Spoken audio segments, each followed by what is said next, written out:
When it comes to weight loss, calories are king, and more specifically, maintaining the caloric deficit. As long as you're in a deficit, you are going to be losing weight. And it could be a 500 calorie deficit. It could be a 4,000 calorie deficit per day. It doesn't matter. You're going to lose weight. But we don't just want to lose weight. We want to lose fat. While calories and maintaining the deficit is king and is the top of our priority, when it comes to fat loss, there's some things that have to take place in order to ensure that our weight loss is from mostly fat. Number one, weight training. Obviously, weight training is what basically tells our bodies, okay, we can lose weight, we want to lose weight, but we can't lose muscle. And here's why. Number two is protein.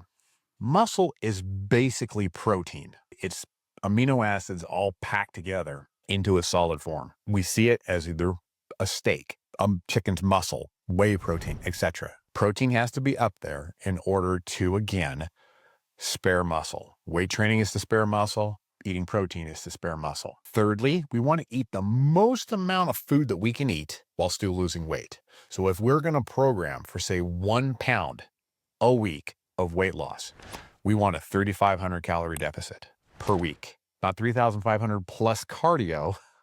We want a 3,500 calorie per week deficit to lose 1 pound a week. That way we know with all the other things that I just mentioned being in place, we are losing body fat. And then lastly, it's just a gradual increasing deficit. So we have body weight is here, food is here. There's our deficit. But as body weight comes down, it's getting closer and closer and closer to maintenance. That deficit that we did have is now kind of getting closer and closer to maintenance. Now that takes a lot of time. In fact, it takes more time than almost everybody thinks it does. But what we basically want to have happen as body weight comes down, we just kind of lower that caloric intake or increase the expenditure either way so that we're maintaining a pretty sizable deficit. In summary, for weight loss, calories in the deficit is king. For fat loss, calories in deficit is king, but weight training, protein intake, and the most food we can eat while losing the required weight that we need is what keeps the muscle on and ensures that we're losing all fat. And then, of course, is the gradual increasing of the deficit, one way, shape, or the other, either continually dropping food or as we get closer and closer and closer, we increase expenditure through cardio.